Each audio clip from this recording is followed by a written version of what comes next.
नमस्कार, सिंधुदुर्ग लाईव्ह मध्ये आपलं स्वागत. पाहूया काही ठळक घडामोडी. हेडलाईन्सचे प्रायोजक आहेत SSPM lifetime hospital and medical college. मुख्याध्यापक शिक्षक कोरोना पॉझिटिव्ह, शाळा सुरू होण्यावर प्रश्नचिन्ह. लाचखोर वैद्यकीय अधिकाऱ्याचा भाजपनं केला पंचनामा. आणि शाळा सुरू करायच्या की नाही हा ऐच्छिक विषय, उदय सामंत यांची माहिती. हेडलाईन्सचे प्रायोजक आहेत SSPM lifetime hospital and medical college. आता पाहूयात सविस्तर बातम्या. खास दीपावली निमित्त सना होम्सच्या मालवण येथील प्रोजेक्टवर affordable luxurious offer premium 2 BHK आणि 1 BHK दिवाळीपर्यंत बुक करा आणि वाचवा रुपये 5 लाखांपर्यंत. मिस्ड कॉल द्या आणि मिळवा सर्व माहिती. सना होम्स, एका अलिशान राहणीमानाचा मानबिंदू. सिंधुदुर्ग किल्ल्यावरील छत्रपती शिवाजी महाराजांच्या ऐतिहासिक शिवराजेश्वर मंदिराच्या दुरुस्तीचे आणि नूतनीकरणाचं काम सुरू आहे. या कामाची आमदार वैभव नाईक यांनी पाहणी करताना काम दर्जेदार करण्याच्या सूचना अधिकाऱ्यांना केल्या.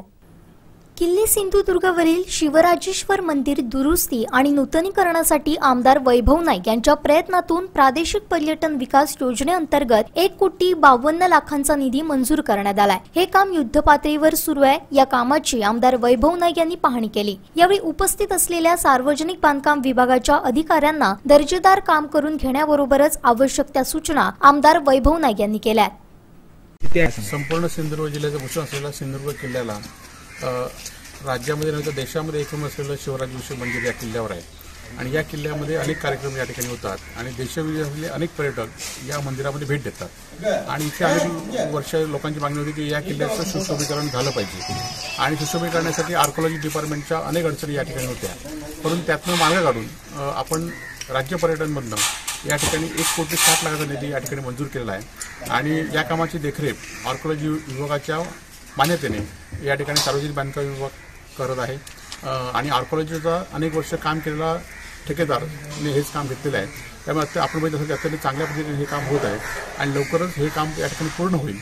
तुम्हाला जर हा व्हिडिओ आवडला असेल तर लाईक करा, शेअर करा आणि सबस्क्राईब करायला विसरू नका. खास दीपावली निमित्त सना होम्सच्या मालवण येथील प्रोजेक्टवर affordable luxurious offer premium 2 BHK आणि 1 BHK दिवाळीपर्यंत बुक करा आणि वाचवा रुपये 5 लाखांपर्यंत. मिस्ड कॉल द्या आणि मिळवा सर्व माहिती. सना होम्स, एका अलिशान राहणीमानाचा मानबिंदू.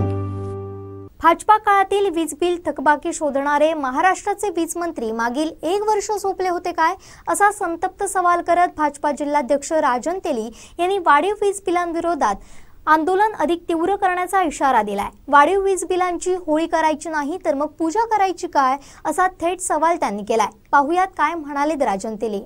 वीज बिलाच्या संदर्भात भारतीय जनता पक्षाने गेल्या 2 दिवसापूर्वी आंदोलन सुरू त्या ठिकाणी केले. जनतेचा उत्स्फूर्त पाठिंबा मिळतोय. पण पोलीस दडपशाहीचा वापर त्या ठिकाणी करताना दिसत आहेत. आपल्या माध्यमातून पोलिसांना माझी विनंती आहे की वाद तुमचा आणि आमचा नाही आहे. सरकारने वेळोवेळी या ठिकाणी फसवलेलं आहे. वीज बिलं वाढली हे त्यांनी त्या ठिकाणी कबूल केलेलं आहे. आजच्याच काही वर्तमानपत्रामध्ये काल नितीन राऊतांचं स्टेटमेंट एक आहे आणि राष्ट्रवादीचे अध्यक्ष राज्याचे आदरणीय जयंत पाटील साहेब यांचं स्टेटमेंट आहे की आचारसंहितेमुळे आम्ही याचा निर्णय घेऊ शकलो नाही. काही जण म्हणतात आता दुसरं एक स्टेटमेंट गेल्या आठवड्यात आलं होतं की काँग्रेसच्या खात्याला निधी मिळत नाही म्हणून काँग्रेसचे सगळे मंत्री नाराज आहेत. आम्ही प्रस्ताव पाठवतो पण कॅबिनेटमध्ये आमचा प्रस्ताव मंजूर होत नाही. तुमच्यामध्ये एकमत या ठिकाणी नाही तर त्याची जबाबदारी कोणाची? तुम्ही एकत्र येऊन निर्णय का घेत नाही? आणि म्हणून एकदा तुम्ही सांगणार की आमच्याकडे असं कुठले प्रस्ताव आलेले लोकांची बिलं बरोबर आहेत. लोकांच्या जखमेवर मीठ चोळण्याचं काम आज या सरकारच्या या ठिकाणी सुरू आहे. आणि म्हणून आत्ताची आंदोलन निम्म्या जिल्ह्यात झाली. याच्या पुढची आंदोलनं अजूनही राहिलेल्या तालुक्यांमध्ये तीव्र आंदोलन या ठिकाणी होतील. हाच विषय नाही तर शेतकऱ्यांच्या संदर्भात सरकारकडे कलेक्टर ऑफिसमधून 14,93,00,000 मागणी झाली. सगळं लोकांचं भातशेती कालच्या पावसामध्ये वाहून गेली. फक्त 35 लाख रुपये, फक्त 35 लाख. गेल्या वर्षी अतिवृष्टीत 10,50,00,000 मागणी झाली. आज फक्त 5,50,00,000 रुपये आले. जे निसर्ग चक्रीवादळ आलं त्याच्यासाठी 8,53,00,000ची मागणी झाली, फक्त 29 लाख रुपये आले. आज सरकार किंवा शिवसेनेचे लोक इकडे आमदार खासदार जे फिरतायत तर त्यांनी ह्या सगळ्या गोष्टीकडे लक्ष दिलं पाहिजे. तुम्हाला आज इथल्या जनतेने मदत केली, सत्तेवर आणलं आणि ह्या इथल्या जिल्ह्यातल्या लोकांना, कोकणातल्या लोकांना वारा सोडण्याचं काम आज सरकारने या ठिकाणी केले. आणि म्हणून या सगळ्याच्या विरोधात भारतीय जनता पक्ष तीव्र उद्या आंदोलनाची धार अजून या ठिकाणी वाढवणार आहे. पोलिसांना आपल्या माध्यमातून माझी विनंती आहे की वाद तुमचा आमचा नाही, तुम्ही जे अनैतिक धंदे जिल्ह्यात चालले त्याच्याकडे लक्ष द्या. आमची आंदोलनं चांगल्या पद्धतीने लोकांना न्याय मिळवून देण्यासाठी जोपर्यंत वीज दर कमी होत नाही, काही ठिकाणी विजेच्या दरात माफी मिळत नाही, तोपर्यंत भारतीय जनता पक्षाची आंदोलनं सुरूच राहणार. तुम्हाला जर हा व्हिडिओ आवडला असेल तर लाईक करा, शेअर करा आणि सबस्क्राईब करायला विसरू नका. खास दीपावली निमित्त सना होम्सच्या मालवण येथील प्रोजेक्टवर affordable luxurious offer premium 2 BHK आणि 1 BHK दिवाळीपर्यंत बुक करा आणि वाचवा रुपये 5 लाखांपर्यंत. मिस्ड कॉल द्या आणि मिळवा सर्व माहिती. सना होम्स, एका अलिशान राहणीमानाचा मानबिंदू. बांदा येथील तपासणी नाक्याचं बांधकाम हे अनधिकृतपणे केल्यानं संबंधितांवर कारवाई करा या मागणीसाठी सामाजिक कार्यकर्ते साईप्रसाद कल्याणकर यांनी सावंतवाडी तहसीलदार कार्यालयासमोर बेमुदत उपोषण छेडलं होतं. कार्यवाहीचं आश्वासन दिल्यानंतर साईप्रसाद कल्याणकर यांनी आपले उपोषण तात्पुरतं स्थगित केलंय. आता त्यांनी मला इथे येऊन असं सांगितलेलं आहे की RTO कडे आम्ही नोटीस काढतो. नुसती नोटीस काढू नका, त्याचा पाठपुरावा 8 दिवसात होऊन त्यांना पैशाची वसुलीची नोटीस काढली गेली पाहिजे असं मी त्यांना सांगितलेलं आहे. असं जर ह्यांनी केलं नाही तर रितसर त्यांना नोटीस देऊन मला परत आंदोलन छेडावं लागेल. आणि याच्याबाबत रेव्हेन्यू खात्याने वाईट वाटण घेण्याचं काही कारण नाही आहे. कारण जर रेव्हेन्यू खात्याने आपलं कर्तव्य पार पाडलं तर रेव्हेन्यू जमा होणार आहे आणि नियम जे केलेले आहेत त्या नियमांचं पालन केल्यासारखं होणार आहे. नाहीतर सामान्य गरिबांना सुद्धा तुम्ही त्रास देऊ नका. त्यांचं मत घेतण्यात येईल किंवा MSRDCचं मत आम्ही घेत आहोत आणि MSRDCने असं सांगितलं की माझ्या मताप्रमाणे मला टॅक्स भरावा लागणार नाही, असं कुठे नसतं. भारत देशामध्ये कायदा आहे, त्याचा कायदा त्यांनी दाखवावा, त्याचं नोटिफिकेशन दाखवावं. आणि त्यांनी तसं न देत असताना ह्यांनी गप्प राहणं वर्षानुवर्ष. आज 2008 सालाला संपादन पुरं झालं, 12 सालाला ॲक्विजिशन पूर्ण झालं आणि 12 सालापासूनचा दस्त येणं आहे. अशा बाबतीत 2015 मध्ये तथाकथित तहसीलदार जे होते त्यांनी शेरा मारून ठेवलेला आहे की हा आकर्षित कर जो आहे तो वसूल करावायचा आहे. असं असताना सुद्धा कर जर वसूल केला नाही तर त्या ठिकाणी नक्कीच भ्रष्टाचार आहे. आणि त्याच्यासाठी मोका कोर्टामध्ये केस गेलेली आहे. मोका कोर्ट केस नंबर 21/2020 असून 27 तारीखला त्याची सुनावणी आहे. याची सुद्धा समज त्यांनी घ्यावी. अदरवाईज मी मागणी जी केलेली आहे ती फार 1 कोटी रुपये दंड व्हावा, यांना नोकरीतून काढून टाकण्यात यावं, यांनी जी 2 नंबरने संपत्ती जमा केलेली आहे ती गळंकृत करण्यात यावी. अशा प्रकारच्या अतिशय मोका कोर्टाप्रमाणेच्या मागण्या आहेत. त्याचासुद्धा त्यांनी विचार करावा. नुसतं टेबलावर बसून खरडेघाशी करायचं काम करून जनतेला फसवण्याचं काम तर नक्कीच करू नये असं माझं यांच्याद्वारे त्यांना विनंती आहे. त्याचं त्यांनी पालन करावं आणि आपल्याला असलेलं कर्तव्याचं पालन करून घेऊन जागून दाखवं की आम्ही कोणाला घाबरत नाहीत. नाही तर हे ऐबी असल्यासारखे वागत आहेत आणि हे चालणार नाही आहे या लोकशाहीमध्ये. तुम्हाला जर हा व्हिडिओ आवडला असेल तर लाईक करा, शेअर करा आणि सबस्क्राईब करायला विसरू नका. सिंधुदुर्ग जिल्ह्याच्या राजधानी येथील पारकर ब्रदर्स यांचा ओरोस सिंधुदुर्ग नगरीच्या मध्यवर्ती ठिकाणी भव्य सुसज्ज गृहसंकुल प्रकल्प पोलीस मुख्यालयाच्या 2 मिनिटांच्या अंतरावर, डॉन बॉस्को स्कूलच्या लगत, सिंधुदुर्ग बस स्थानकापासून 2 मिनिटांच्या अंतरावर, सिंधुदुर्ग रेल्वे स्टेशन पासून फक्त 3 किलोमीटर अंतर, मुंबई गोवा हायवे पासून 2 मिनिटांवर, शासकीय कार्यालयापासून 2 मिनिटांवर, जिल्हा रुग्णालयापासून 5 मिनिटांच्या अंतरावर, संकुलाच्या दोन्ही बाजूने 15 मीटरचे रस्ते, गार्डन, पार्किंग आणि लिफ्ट. पारकर ब्रदर्स. सिंधुदुर्ग किल्ल्यावर दरवर्षी लाखो पर्यटक शिवप्रेमी भेट देतात. येणाऱ्या पर्यटकांसाठी जास्तीत जास्त सुविधा पुरवण्याचा प्रयत्न सुरू आहे. लवकरच सिंधुदुर्ग किल्ल्यावर कायमस्वरूपी पाण्याची व्यवस्था करणार असल्याची ग्वाही आमदार वैभव नाईक यांनी दिली आहे.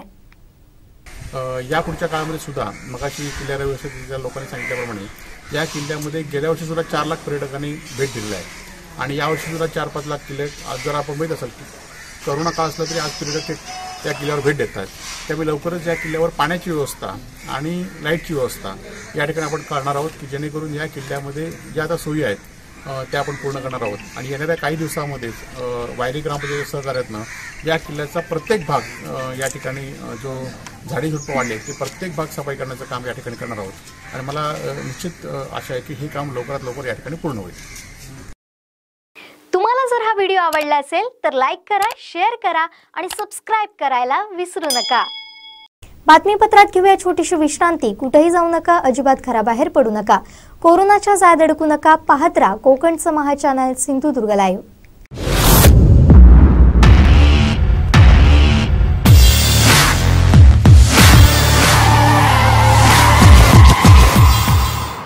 or your life. My motto, safety first. I make sure I'm always protected. इसलिए मैंने अपने कार में लगा F Protect, इंडिया का पहला engine fire fighter, easy to install on any car, जो इंजन का टेम्परेचर बढ़ते ही ऑटोमेटिकली एक्टिवेट हो जाता है. F Protect, protect what you love.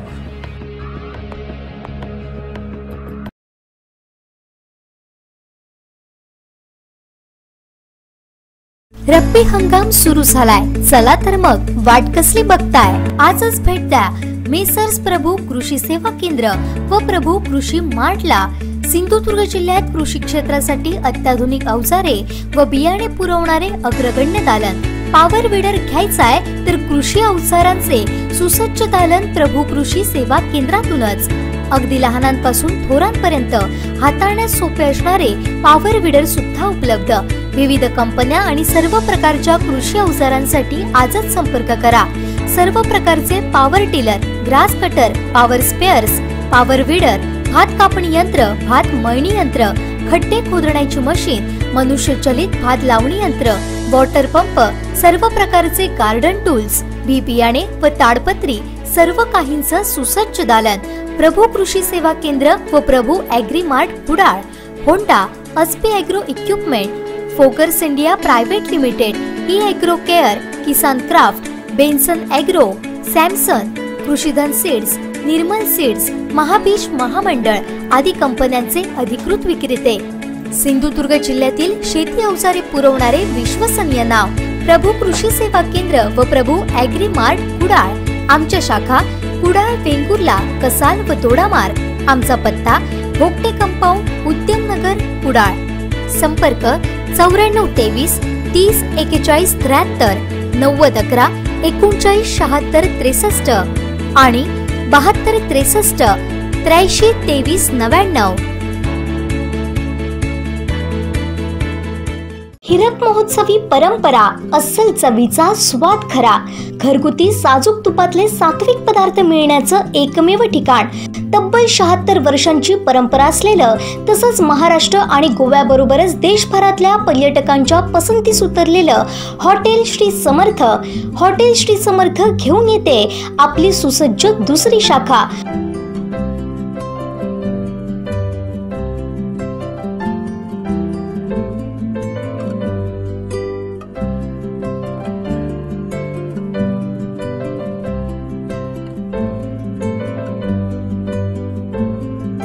वैविध्यपूर्ण नाश्ता आणि शुद्ध शाकाहारी जेवणाची उत्तम सोय. व्हेज काजू कुर्मा, दाल कोल्हापुरी, दाल फ्राय, दाल खिचडी, चपाती, घावणे, आंबोळी आणि पुरी हे पदार्थ रेडी मिळतील.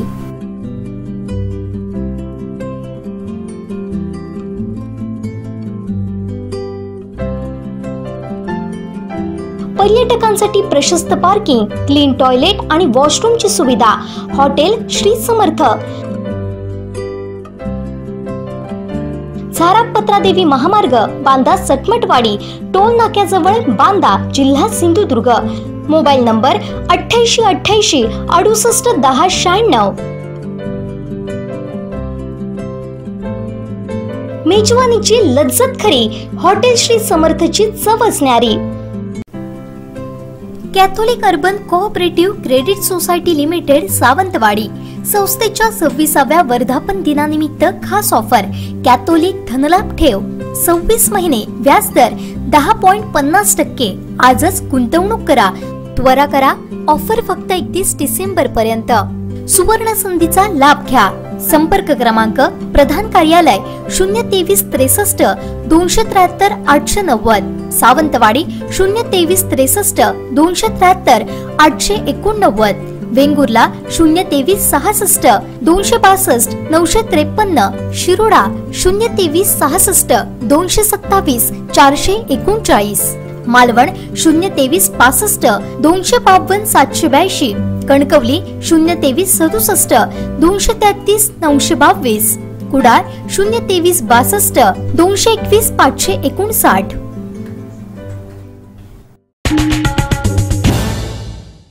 विश्रांतीनंतर आपलं पुन्हा एकदा स्वागत. पाहूया यानंतरची बातमी. आपल्या उज्ज्वल करिअरसाठी ही आहे ब्रेकिंग न्यूज. सिंधुदुर्ग शिक्षण प्रसारक मंडळाचं अभियांत्रिकी महाविद्यालय कणकवली इथं प्रथम वर्ष व थेट द्वितीय वर्ष अभियांत्रिकी प्रवेश सुरू. नो डोनेशन, प्रवर्गानुसार फी मध्ये सवलत. त्याचबरोबर आमदार नितेशजी राणे व कुटुंबियांच्या संकल्पनेतून कोकणातलं पहिलं इन्क्युबेशन सेंटर. जिल्ह्यातच नोकरी किंवा रोजगाराची सुवर्ण संधी. वायफाय सह सुसज्ज 34 एकरचा कॅम्पस. अधिक माहिती आणि प्रवेशासाठी आजच संपर्क साधा. अभियांत्रिकी महाविद्यालय कणकवली, हरकुळ बुद्रुक, जिल्हा सिंधुदुर्ग.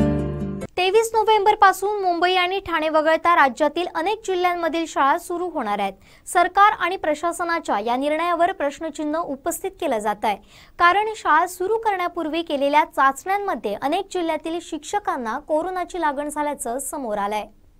आता शिक्षकांनाच कोरोनाची लागण झाल्यानंतर शाळा सुरू करण्याचा निर्णय कितपत योग्य असेल असा सवाल पालक आणि विद्यार्थ्यांकडून विचारला जातोय. मुंबई आणि ठाण्यातील शाळा 31 डिसेंबर पर्यंत बंद ठेवण्याचा निर्णय घेण्यात आलाय. तर दुसरीकडे 23 तारीखपासून 9वी ते 12वी पर्यंतच्या शाळा उघडण्याचे पूर्वीचे आदेश असल्यानं शिक्षक आणि शिक्षकेतर कर्मचाऱ्यांना कोरोना चाचणी अनिवार्य करण्यात आली आहे. सर्व शिक्षक आणि कर्मचाऱ्यांच्या कोविड RT-PCR चाचणी केली जात असून त्यात अनेक शिक्षक पॉझिटिव्ह आढळत असल्याचं समोर आलंय. शिक्षकच पॉझिटिव्ह आढळल्यामुळे विद्यार्थी आणि पालकांची आता चिंता वाढली आहे. तर शाळा कशा सुरू करायच्या याबाबत प्रशासनामध्ये संभ्रम आहे. त्यामुळेच मुंबईप्रमाणे कोरोनाच्या संभाव्य दुसऱ्या लाटेमुळे शाळा बंद ठेवण्याचा निर्णय जिल्हा प्रशासन घेण्याची शक्यता नाकारता येत नाही. तर सोमवारपासून शाळा सुरू करण्याचा निर्णय स्थगित करावा अशी मागणी शिक्षक संघाच्या वतीनं करण्यात आली आहे.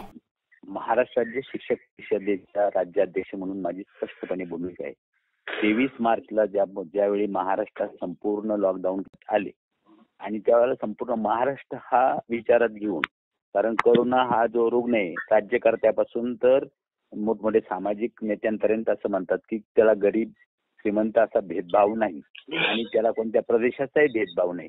आणि कालचा जो निर्णय माननीय शिक्षण मंत्र्यांनी जो घेतला हा अतिशय चमत्कारिक आणि विचार करायला लावणार आहे की फक्त पुणे तुम्ही म्हणता पण पुणे नाही पण ठाणे आणि मुंबई पुरतं त्या ठिकाणी लॉकडाऊन करण्यात आलं आणि संपूर्ण राज्यातून आरडाओरड झाली. त्यामुळे काही पनवेल महानगरपालिका क्षेत्र त्यांनी या 31 डिसेंबर पर्यंत शाळा सुरू करू नका असा निर्णय दिला. आणि म्हणूनच मी काल तातडीने माननीय मुख्यमंत्र्यांना आणि माननीय शिक्षण मंत्र्यांना आणि माननीय शिक्षण सचिवांना पत्र लिहून कळवलं की असा जर कोरोना भेदभाव करणार नसेल, आज जर दुसरी लाट तर असं जर म्हणत असेल तर ती केवळ मुंबई ठाण्यापुरती येणार नाही, संपूर्ण महाराष्ट्रात येणार आहे.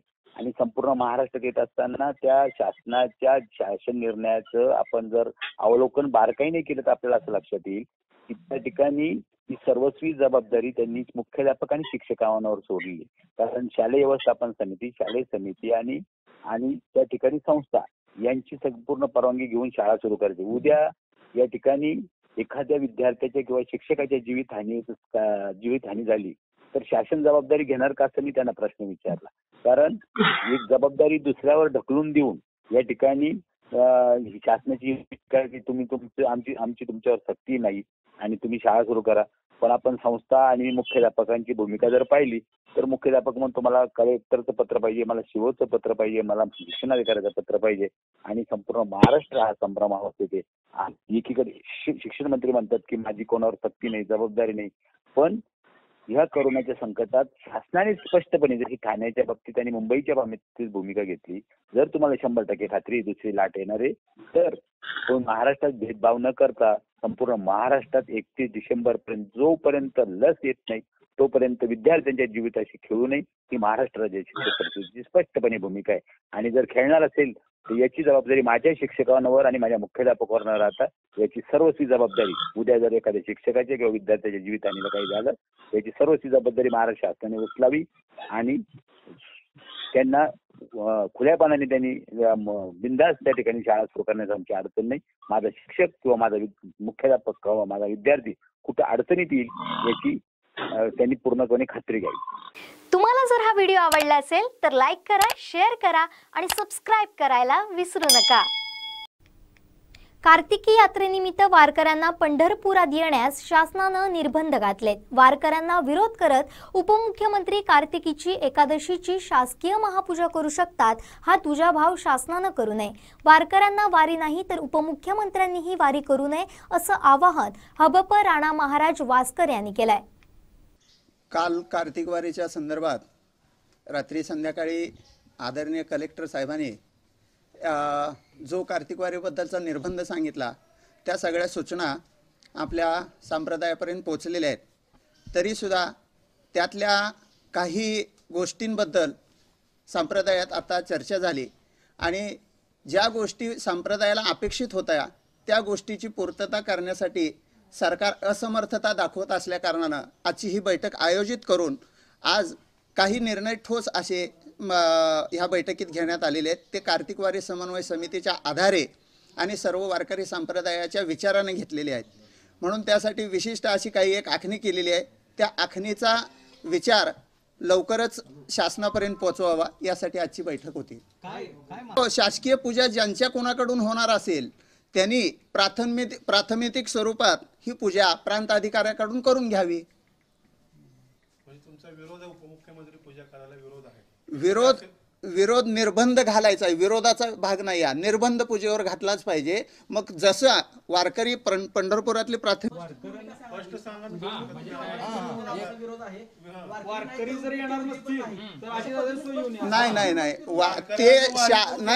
ते शासनाने ठरवावं की आमचा विरोध कुणाला येतो. आमचा विरोध वास्तविक पाहता सगळेच पक्ष आम्ही सगळ्याच पक्षाकडे आम्ही मागणी केलेली आहे. कुठल्या केवळ एकाच पक्षाकडे केली नाही. मग राष्ट्रवादी असो, शिवसेना असो, भाजप असो, काँग्रेस असो अथवा अगदी आमच्या मनसेचे अध्यक्ष असो, ह्या सर्वांशी जाऊन आम्ही चर्चा केलेली आहे. परंतु कुठूनही प्रतिसाद आम्हाला मिळालेला नाही. त्या कारणानं हा निर्णय आम्हा वारकरी संप्रदायाला घेणं भाग पडत आहे. प्रतिकात्मक सगळी वारी जर प्रतिकात्मक स्वरूपात होत असेल तर मग शासनानंही शासनाच्या परंपरा ह्या प्रतिकात्मक स्वरूपात करायला काय अडचण आहे. प्रतिकात्मक स्वरूपात पूजा करून घ्यावी. नियम सर्वांना सारखेच आहेत. त्यामुळे सर्वांनी विनंती आहे की आमच्या वारकरी संप्रदायाचाही विचार करत ह्या सगळ्याचा योग्य मार्ग शासन काढेल. इथून पुढं सरकारने एक सुयोग्य प्रस्ताव वारकरी संप्रदायानं पाठवलेला होता. त्या अनुषंगाने कार्तिक वारी घडणं अपेक्षित होतं. परंतु ही कार्तिक वारी आषाढीप्रमाणेच निर्बंधात घालून वारकरी संप्रदायावर प्रशासनाने आणि शासनाने अन्याय केलाय अशी एक भावना जागृत होऊन जो निर्बंध कार्तिक वारीवर घातलेला आहे त्या निर्बंधाच्या बाबतीत चर्चा करून असा एक कार्तिक वारी समन्वय समितीने निर्णय घेतलेला आहे की इथून पुढं होणाऱ्या प्रत्येक मतदानावरती वारकरी संप्रदाय, कार्तिक वारी समन्वय समिती व प्रत्येक विठ्ठल भक्त हा त्या प्रत्येक मतावर व मतदान प्रक्रियेवर बहिष्कार टाकत असेल. मग ती मतदार अगदी उद्या पदवीधर मतदारसंघाची होत असलेली जी निवडणूक आहे त्या निवडणुकीपासून ते होणाऱ्या प्रत्येक निवडणुकीवर बहिष्कार टाकणार आहे हे निर्विवाद झालेलं आहे. आणि अशा स्वरूपात निर्बंध जसे वारकरी संप्रदायावर टाकण्यात आले त्याप्रमाणे आमचा वारकरी संप्रदायाचा एक विचार असा आहे की केवळ वारकरी संप्रदायाच्याच परंपरेवर जर गादा येत असेल तर शासकीय पूजा जी काही होते आहे त्याच्यावर त्या परंपरेवर सुद्धा शासनानं विचार करत ती प्रातिनिधिक स्वरूपात पूजा करावी हा निर्णय घेण्यात आलेला आहे. मी कार्तिक वारी झाल्यानंतर जिथं जिथं पदवीधर मतदारसंघाचे उमेदवार आहेत त्या उमेदवाराच्या क्षेत्रात जाऊन आम्ही असा प्रचार करणार आहोत की सगळे विठ्ठल भक्त आणि वारकरी संप्रदाय यांनी ह्या निवडणुकीवर बहिष्कार टाकावा. हो, कीर्तन प्रवचनातनं हा विषय कीर्तन प्रचार करू. तुम्हाला जर हा व्हिडिओ आवडला असेल तर लाईक करा, शेअर करा आणि सबस्क्राईब करायला विसरू नका. राज्यातील शाळा सुरू करण्याचा निर्णय हा 15 दिवसांपूर्वीच घेण्यात आला. त्यावेळी कोरोनाची लाट येईल असं वाटलं नव्हतं, म्हणून तो निर्णय घेण्यात आला. मात्र कोरोनाची लाट वाढली तर शाळा सुरू ठेवण्याबाबत पुनर्विचार केला जाईल. शिक्षणापेक्षा आरोग्य महत्त्वाचं असल्याचं वक्तव्यही राज्याचे शालेय शिक्षण राज्यमंत्री बच्चू कडू यांनी केलंय. तेव्हा जी परिस्थिती होती 15 दिवस अगोदर माननीय आमच्या वर्षाताई गायकवाड मुख्यमंत्री महोदय यांच्यात बैठक झाली. मी सुद्धा त्या बैठकीत होतो आणि त्याच्यात तो निर्णय घेतला गेला. आणि त्यावेळची स्थिती खूप वेगळी होती आणि आपल्याला पालकांकडून काही मागण्या होत्या का शाळा सुरू झाल्या पाहिजे आणि त्यानुसार तो निर्णय घेतला. पण आजची परिस्थिती अतिशय वेगळी निर्माण होत आहे. दुसऱ्या लाटेचा प्रभाव आपण पाहतो आहे, दिवसेंदिवस वाढत चालला. जरी तयारी पूर्ण असेल, आम्ही पूर्ण तयारी केली आहे. शाळेमध्ये तालुक्यावर समित्या तयार झाल्या, त्याचं सूक्ष्म नियोजन आमचं तयार झालेलं आहे. विद्यार्थी किती अंतरावर बसल, मास्क कसे लावता येईल, त्याचं सॅनिटायझर करणे, त्याच्या तपासण्या करणे, या सगळ्या गोष्टी अतिशय सूक्ष्म पद्धतीने आणि वर्षाताईच्या नेतृत्वात महाराष्ट्रात अतिशय चांगल्या पद्धतीनं याचं नियोजन झालं आहे. कदाचित मला असं वाटते, माझं असं स्वतःचं मत आहे का उद्या जर लाट वाढली, याचा प्रभाव वाढला तर शाळा ज्या चालू करण्याचा निर्णय आहे त्याचा पुनर्विचार करावा असं माझं व्यक्तिगत मत आहे. निश्चितच आखरी आरोग्य महत्त्वाचं आहे, जीवन महत्त्वाचं आहे. शिक्षण उद्या घेऊ शकतो, पण गेलेलं आयुष्य, गेलेलं जीवन डबल येऊ शकत नाही. त्याच्यावर पुनर्विचार नक्की सरकार एकंदरीत चित्र पाहून घेईल. तुम्हाला जर हा व्हिडिओ आवडला असेल तर लाईक करा, शेअर करा आणि सबस्क्राईब करायला विसरू नका. शाळा सुरू करायच्या किंवा नाही हा ऐच्छिक विषय असून याबाबत कोणतीही सक्ती करण्यात आली नाहीये. मुंबई आणि ठाण्यातील शाळा 31 डिसेंबरपर्यंत सुरू न करण्याचा निर्णय घेण्यात आलाय. अन्य जिल्ह्यात सुद्धा तेथील प्रशासन आणि पालकांच्या मतांच्या निर्णयानुसारच शाळा सुरू करायच्या अथवा न करायच्या याबाबत निर्णय घेण्यात येतील, अशी माहिती उच्च तंत्र शिक्षण मंत्री उदय सामंत यांनी दिली आहे. या बाबतीत मुंबई महानगरपालिकेनं आणि ठाणा महानगरपालिकेनं शाळा 31 डिसेंबरपर्यंत बंद ठेवण्याचा निर्णय घेतलेला आहे. कालच या खात्याच्या विभागाच्या मंत्री वर्षा गायकवाडनी हा प्रशासनावर आणि पालकांवर विषय सोडलेला आहे. ज्या ठिकाणी पालकांना असं वाटतं की शाळा सुरू केल्यामुळं आपल्या मुलांना बाधा होऊ शकते, तर प्रशासनानं त्यांच्याशी चर्चा करावी आणि मग शाळा सुरू कराव्यात, अशा पद्धतीचा निर्णय घेतलेला आहे. त्याच्यामुळे शाळा सुरू करणं हे मला असं वाटतं की कंपल्शन नाही आहे. तुम्हाला जर हा व्हिडिओ आवडला असेल तर लाईक करा, शेअर करा आणि सबस्क्राईब करायला विसरू नका. बातमीपत्रात घेऊया छोटीशी विश्रांती. कुठेही जाऊ नका, अजिबात घराबाहेर पडू नका, कोरोनाच्या जाळ्यात अडकू नका. पाहत राहा कोकणचं महा channel Sindhudurg live. This is my superpower. With this, I put an end to fires and save lives. This is Throw. Throw is an impact-activated fire extinguisher that douses fire quickly and easily. Unattended fires like these can quickly turn into disasters. But now, you don't have to worry about this. Just pick up, aim, and throw.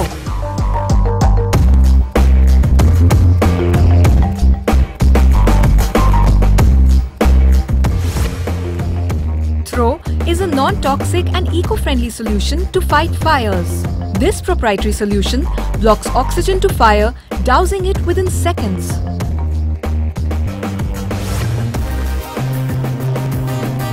Throw is rather light in weight, allowing everyone to use it easily and effectively against fires without any training.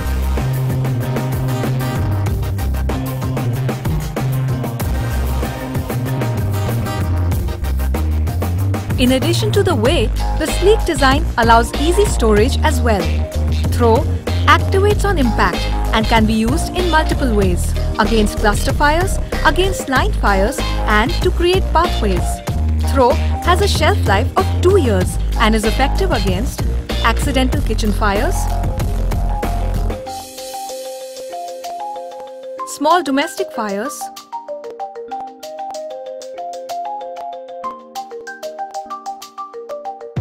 inflammable liquid fires,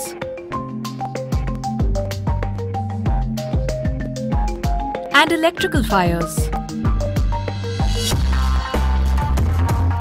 In India, each year, over 90,000 people are victims of fire accidents, where small fires quickly turn into raging infernos. But now, you are equipped to prevent disasters.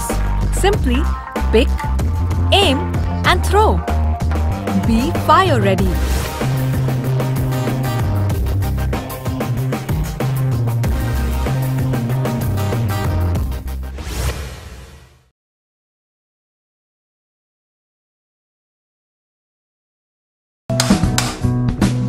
आई मला भूक लागली, क्लासला जायला उशीर, लवकर खायला दे ना. अगं थांब ग, आत्ताच सिलेंडर संपलाय.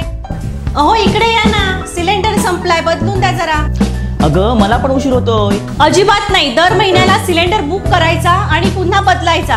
ह्या कटकटीला अक्षरशः मी वैतागून गेलेले आहे. अहो वहिनी, कशाला काळजी करताय? तुम्ही सुद्धा आमच्यासारखं एमएजीएलचं पाईप नॅचरल गॅस कनेक्शन लावून घ्या. ना बुकिंगची कटकट, ना वेटिंगची झंझट. जितका वापर तितका जाकार आणि हो, सगळ्यात स्वस्त आणि सुरक्षित. अरे वा, आम्ही देखील आजच आमचं एमएनजीएल गॅस कनेक्शन रजिस्टर करतो. तुम्ही देखील नक्की करा. एमएनजीएलचं गॅस कनेक्शन सिंधुदुर्ग जिल्ह्यातील कुडाळ, वेंगुर्ला, कणकवली आणि सावंतवाडी शहरात उपलब्ध आहे. अधिक संपर्कासाठी क्रमांक 7588 090505 आणि 7588 090606.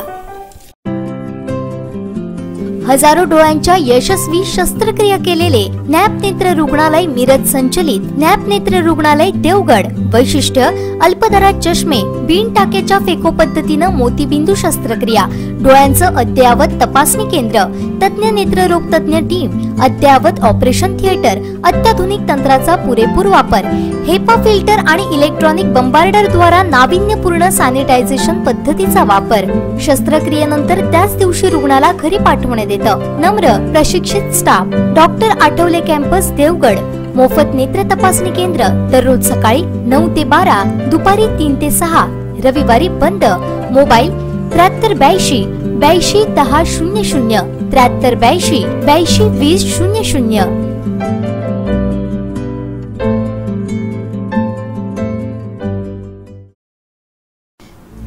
दोडामार्ग तालुक्यात प्रथमच प्रशस्त आणि सुसज्ज मंगल कार्यालय. कैलासवासी डॉक्टर अनिता कृष्णा पालियेकर सांस्कृतिक कला मंच आणि मंगल कार्यालय आंबेली. दोडामार्ग शहरापासून अवघ्या 2 किलोमीटर अंतरावर. मंगल कार्यालयाची खास वैशिष्ट्य अद्ययावत नवीन वास्तू, प्रशस्त हॉल, भव्य डायनिंग हॉल, भव्य स्टेज व्यवस्था, वधूवरांसाठी स्वतंत्र रूम, स्वच्छ आणि शुद्ध पाणी, प्रशस्त पार्किंग, एसी आणि नॉन एसी सुविधा, विविध सामाजिक आणि सांस्कृतिक कार्यक्रम. प्रोप्रायटर श्री कृष्णा पालियेकर, आंबेली, तालुका दोडामार्ग. संपर्क 9422 58 46 17. विश्रांतीनंतर आपलं पुन्हा एकदा स्वागत. पाहूया यानंतरची बातमी. कणकवली उपजिल्हा रुग्णालयात मेडिकल सर्टिफिकेटसाठी स्वतः डॉक्टर लाच घेत असल्याचे लाईव्ह व्हिडिओ शूट करत भाजपा पदाधिकाऱ्यांनी डॉक्टरांच्या लाचखोरीचा जाहीर पंचनामा केलाय. कणकवली उपजिल्हा रुग्णालयात मेडिकल सर्टिफिकेटसाठी वैद्यकीय अधिकारी डॉक्टर सतीश टाक 200 रुपयांची लाच घेत असल्याचे लाईव्ह शूट करत भाजपा पदाधिकाऱ्यांनी उपजिल्हा रुग्णालयातील भ्रष्टाचाराची लखतरं वेशीवर टांगली आहेत.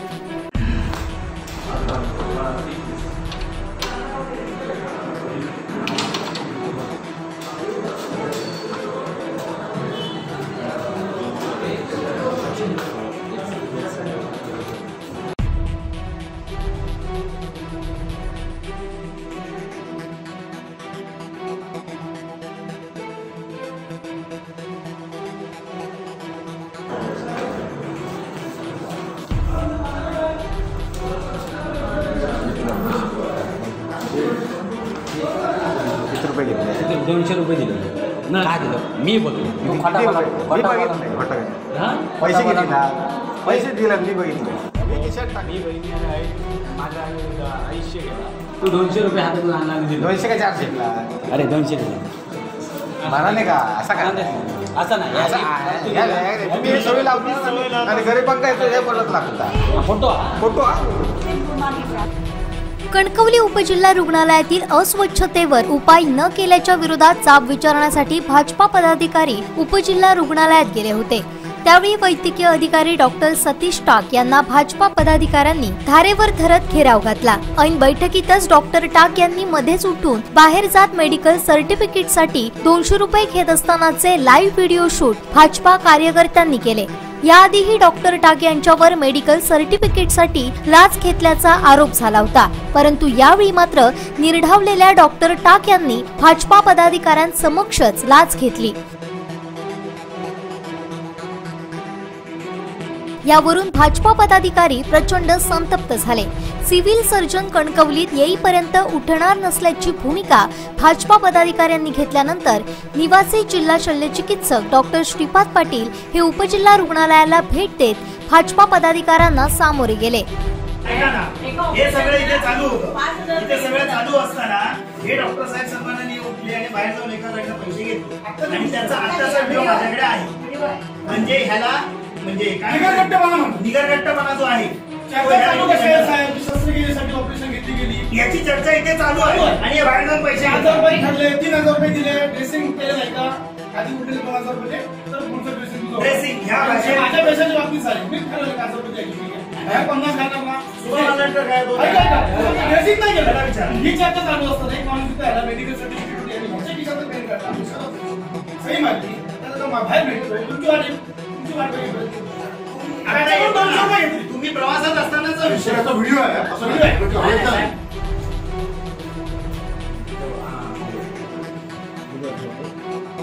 व्यक्ती धरतीच आहे ना खुशी मोठ आहे पुढे पकडलं नाही आम्हाला सहदेव पाटील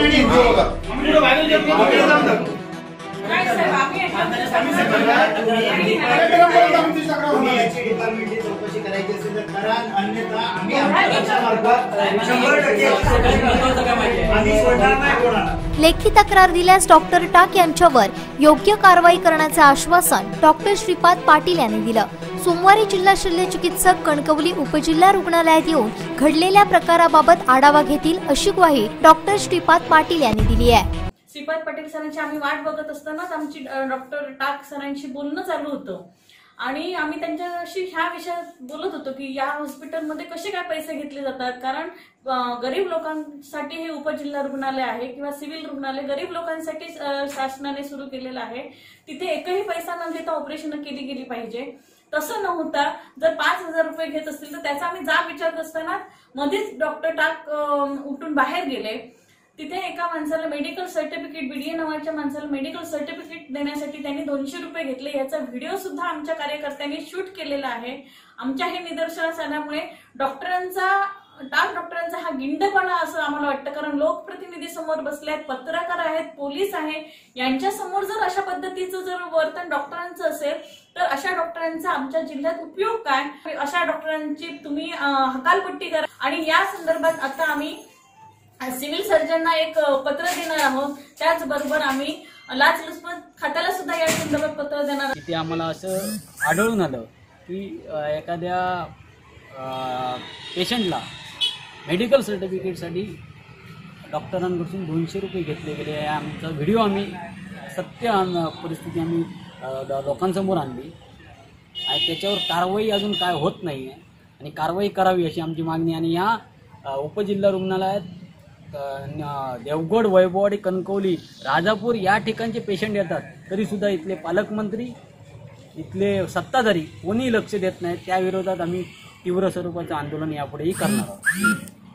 तुम्हाला जर हा व्हिडिओ आवडला असेल तर लाईक करा, शेअर करा आणि सबस्क्राईब करायला विसरू नका।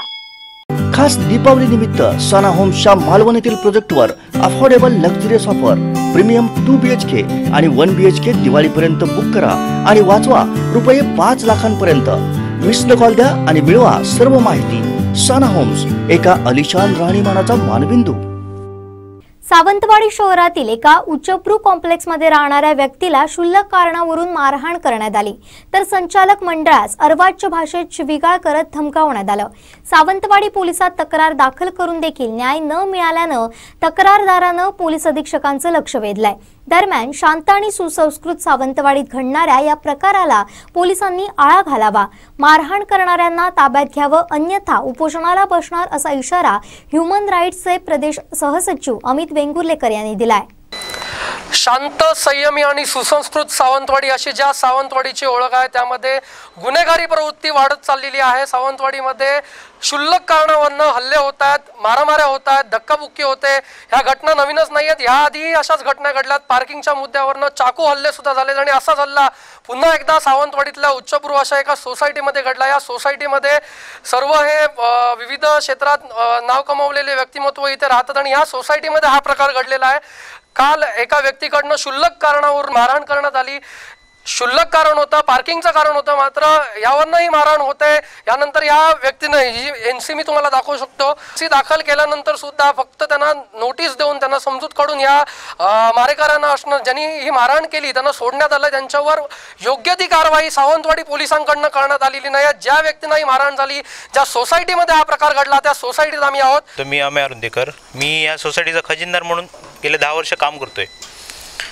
मुळात आमची सोसायटी एक चांगली प्रतिष्ठित लोक राहणारी आणि सुसंस्कृत लोक राहणारी सोसायटी आहे. मुळात 10 ते 12 वर्ष इथे सर्व संयमी लोक आणि शांततेने राहतात. त्यात एक 2-3 वर्षापूर्वी गंगाराम पै म्हणून एक व्यक्ती त्यांनी फ्लॅट विकत घेतला आणि ते इथे राहायला आले. ते जेव्हापासून आलेत तेव्हापासून त्यांनी इथे मनमानी कारभार करणे, सोसायटीचे नियम न पाळणे, अरेरवी करणे, शिवीगाळ करणे, क्षुल्लक गुन्ह्यावरनं रहिवाशांना त्रास देणे, अनधिकृत पार्किंग, दुसऱ्याच्या पार्किंगमध्ये गाड्या लावणे, विचारायला गेल्यास त्यांना धमकावणे, असे सातत्याने त्यांच्यामार्फत काम होत आहे. आमच्या संचालक मंडळातर्फे आम्ही कायमच त्यांना विनंती करून प्रत्येक वेळी समजवण्याचा प्रयत्न केला, त्याला सांभाळून घेण्याचा प्रयत्न केला, जेणेकरून वाद आपल्या सोसायटीत होऊ नये, शांतता बिघडू नये हे आम्ही भरपूर सर्व संचालक मंडळांनी प्रयत्न केला. पण असं न करता त्यांचं हे प्रकरण वाढत चाललं आहे आणि अजूनपर्यंत ते झालं आणि त्याचं हे पडसाद कधीतरी अशा प्रकारे होणार होते या आमच्या सर्व संचालक मंडळांना खात्री होती. काल असा प्रकार झाला की इथे प्रत्येक रहिवाशांना त्या गाडी पार्किंगसाठी प्रत्येकांना गाडी पार्किंगसाठी जागा दिलेल्या आहेत. त्या पार्किंगमध्ये ते आपल्या गाड्या लावतात, तिथून काढतात, पुन्हा तिथेच लावतात.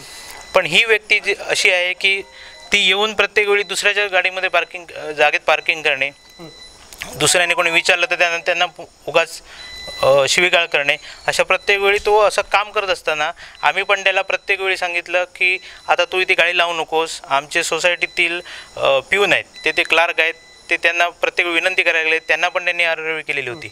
काल असा प्रकार झाला की माझ्या वैयक्तिक पार्किंगमध्ये त्यांनी त्रास देण्याच्या हेतूने गाडी लावली.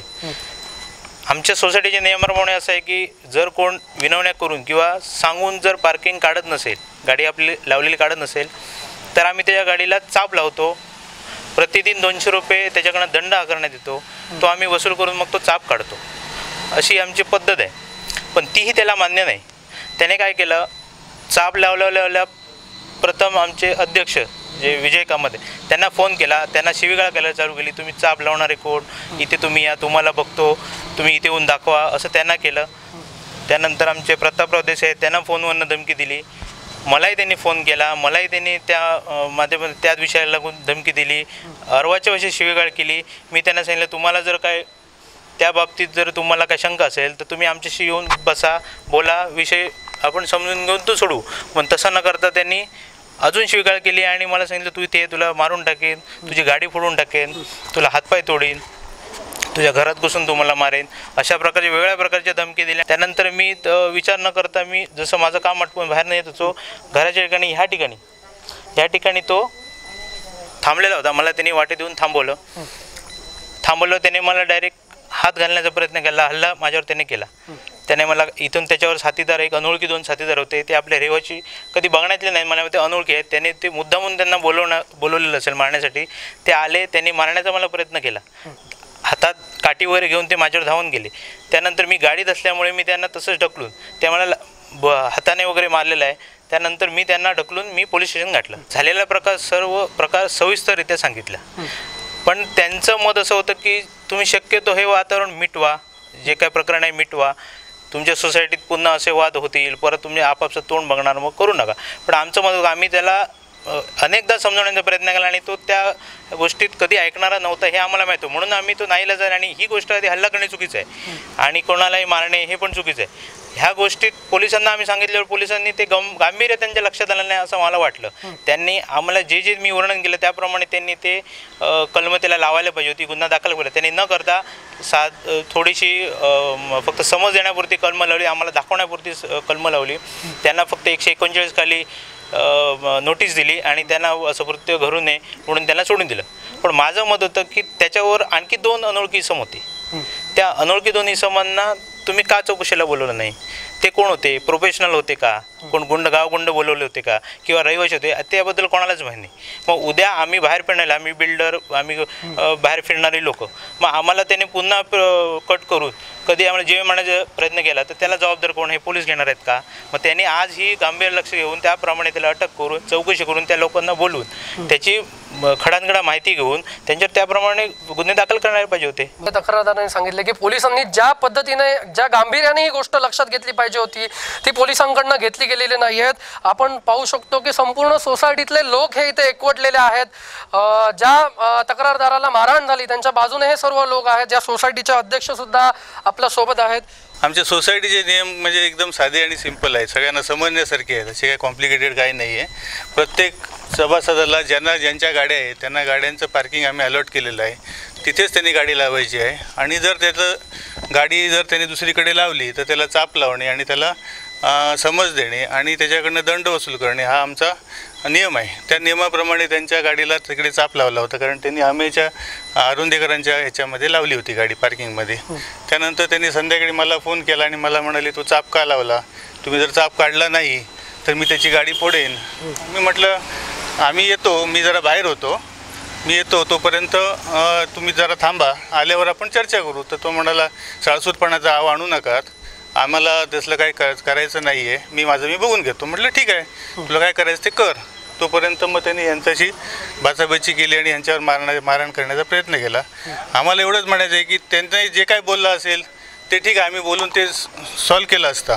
पण बाहेरनं कोणतरी लोक आणायची आणि ही गुंड इथे घुसवायची आणि लोकांवर मारहाण करायची, तर हे आम्हाला योग्य वाटत नाही. ह्याच्यावर पोलिसांनी कारवाई केलीच पाहिजे आणि बाहेरचे कोण होते ते आम्हाला समजलं पाहिजे.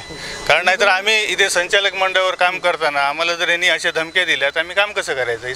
सोसायटी झाली मंडळ तुमचं सर्व आहे, पोलिसांकडनं सावंतवाडी पोलिसांकडनं जी ॲक्शन घ्यायला होती ती घेतली गेलेली नाही असं ते म्हणतात.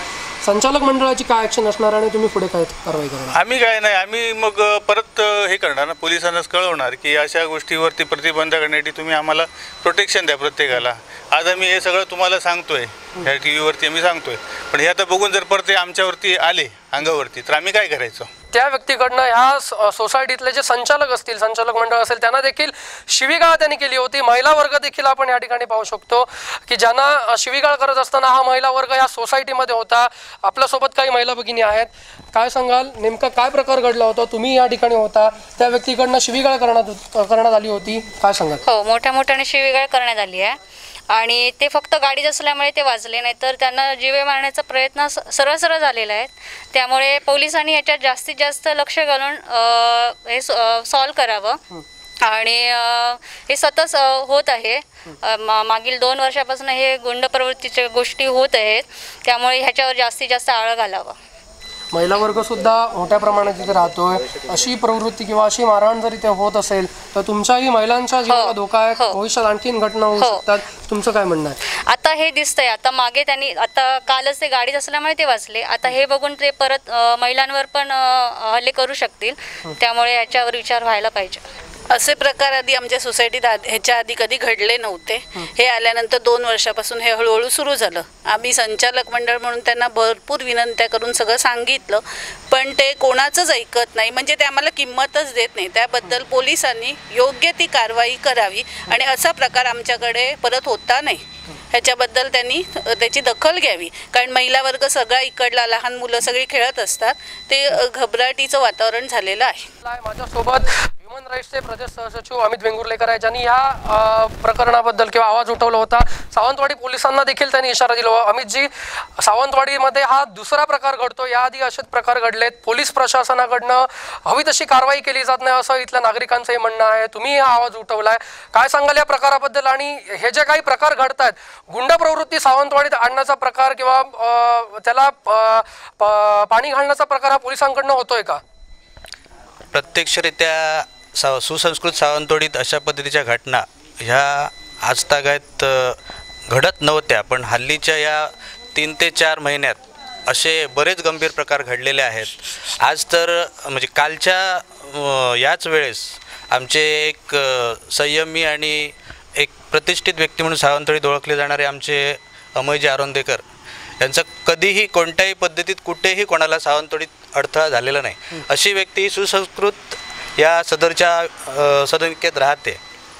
आज त्यांचे अध्यक्षसुद्धा इथले त्यांनी बोललेले आहेत की ज्या काय त्यांच्या कमिटीनुसार, त्यांच्या संचालक मंडळानुसार जे काय बायलॉज आहेत ते सर्वांनी पाळणं हे बंधनकारक आहे. कारण सोसायटी ही सर्वांच्या हितासाठी आणि सर्व महिला किंवा त्यांची मुलं म्हणजे जी फॅमिली आहे त्या फॅमिलीचं व्यवस्थित नियंत्रण राहावं आणि एक समाजात त्यांची जशी प्रतिष्ठा आहे ती टिकून राहावी याकरिता संचालक मंडळ आपली सोसायटी स्थापन करते. पण कालचा जो प्रकार घडला आहे तो सावंतवाडीसाठी एक लांछनास्पद बाब आहे. सदर प्रकरणात मी असं म्हणू शकत नाही की पोलिसांची भूमिका चुकीची आहे. पोलीस ज्या पद्धतीत त्यांना योग्य ती तपास करण्याची जी यंत्रणा लागते, आता समोर दुकानगाळेसुद्धा आहेत, आता त्या दुकानगाळ्याच्या मालकांचं ज्याच्याकडे CC फुटेज मिळेल, जिथे CC कॅमेरे आहेत, संबंधित प्रवेशद्वारावर CC कॅमेरे असतीलच, मग ते स्वतःहून त्यांनी पोलिसांच्या निदर्शनास ते आणून दिलं पाहिजे. आज अशी जी घटना घडली, आज आपण इथे स्वतः बघितल्यात, जाणून घेतल्यात की महिला ह्या एक गंभीररित्या त्यांना एक अशी भीती वाटते. म्हणजे अशा लोकवस्तीच्या ठिकाणी जर असे प्रकार घडले आणि आज अमयजी म्हणतात की सदरची व्यक्ती होती ती आपण एक बोलून काहीतरी त्याच्यात तोडगा काढू शकलो असतो, कारण त्यांना पण असं वाटते की सगळ्यांनी एकत्र राहावं, हा विषय ताणू नये. पण काल संबंधित ज्या 2-3 व्यक्ती होत्या त्या कोण होत्या या संदर्भात पोलिसांनी दखल घेतली पाहिजे.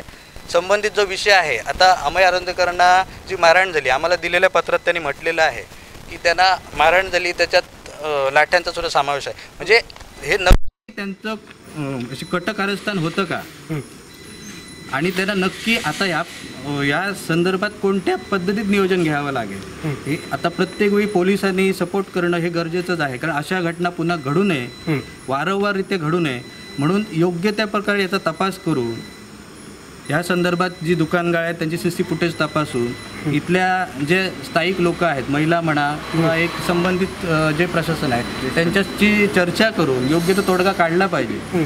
आज रोजी अमय आरोंदेकर साहेबांना आम्ही सांगून SP साहेबांना पण तसं मेलद्वारे निवेदन पाठवलेलं आहे.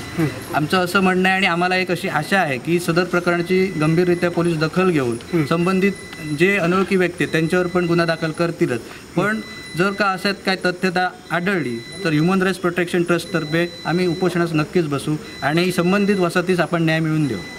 नक्कीच. तर या ठिकाणी आपण जर पाहिलेलं तर सावंतवाडीत वाढणारे हे प्रकार पाहता इथल्या प्रत्येक नागरिकाचं हे मत आहे की ह्या ज्या आरोपी होत आहेत किंवा ज्या काही घटना घडत आहेत, मारहाणी होतात, याला कुठेतरी आळा बसला पाहिजे. पोलिसांनी दखल घेऊन त्यांच्यावर गुन्हे दाखल केले पाहिजेत, त्यांच्यावर कारवाई केली पाहिजे. समज देऊन न सोडता त्यांना योग्य न्याय मिळावा अशी मागणी पोलीस अधीक्षकांकडे या सोसायटीतल्या लोकांनी केलेली आहे. जो काही प्रकार घडला आहे तो पोलीस अधीक्षकांना यांनी आपल्या निवेदनाद्वारे कळवलेला आहे. तर ह्युमन राईट्सने देखील इशारा दिला आहे, जर या ज्यांना मारहाण झाली त्या व्यक्तीला न्याय मिळाला नाही तर उपोषणाला बसण्याचा इशारा देखील अमित वेंगुर्लेकर यांनी दिलेला आहे. Cameraman Savaji परबसह Vinayak Gawas, Sindhudurg live, Sawantwadi.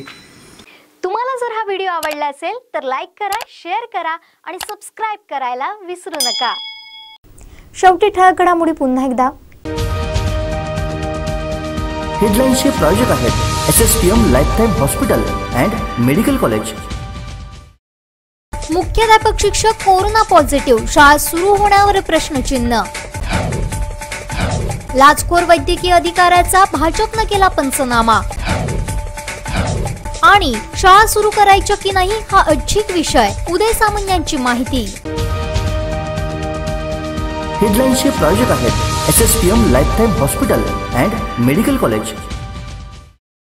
आता इथंच थांबूया, पुन्हा भेटूया ताज्या घडामोडींसह. आपण मात्र कुठेही जाऊ नका, अजिबात घराबाहेर पडू नका, कोरोनाच्या जाळ्यात अडकू नका. पाहत राहा कोकणचं महा चॅनल सिंधुदुर्ग लाईव्ह.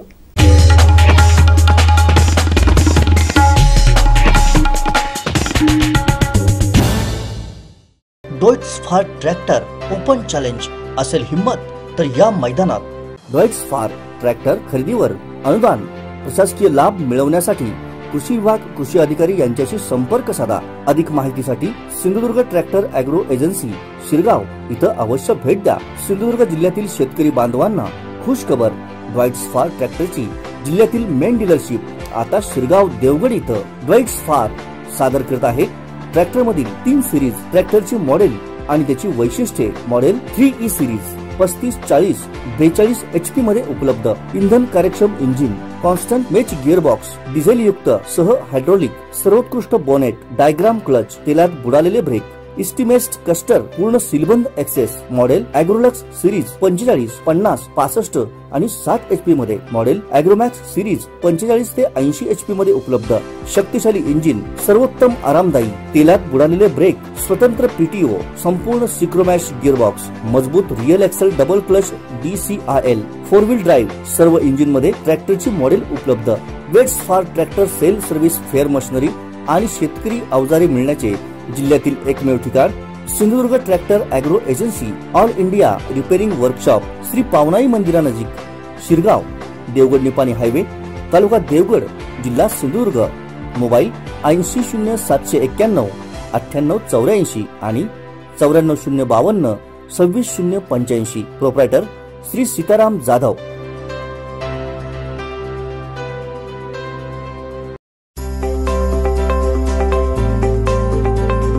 प्रवेश प्रवेश प्रवेश प्रथम वर्ष अभियांत्रिकी व थेट द्वितीय वर्ष अभियांत्रिकी. सिंधुदुर्ग शिक्षण प्रसारक मंडळाचे अभियांत्रिकी महाविद्यालय कणकवली.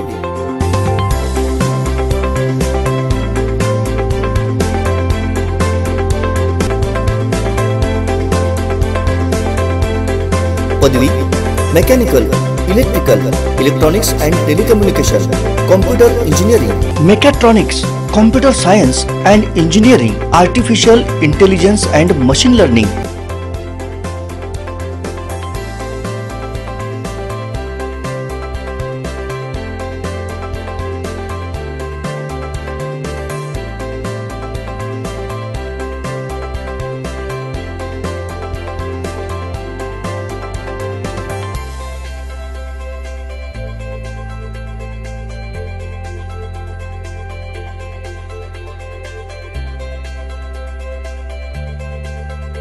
माननीय श्री नितेशजी राणे यांच्या संकल्पनेतून आणि राणे परिवाराच्या मार्गदर्शनाखाली सिंधुदुर्ग शिक्षण प्रसारक मंडळाच्या इंजिनिअरिंग कॉलेज कणकवली येथे कोकणातलं पहिलं इन्क्युबेशन सेंटर सुरू.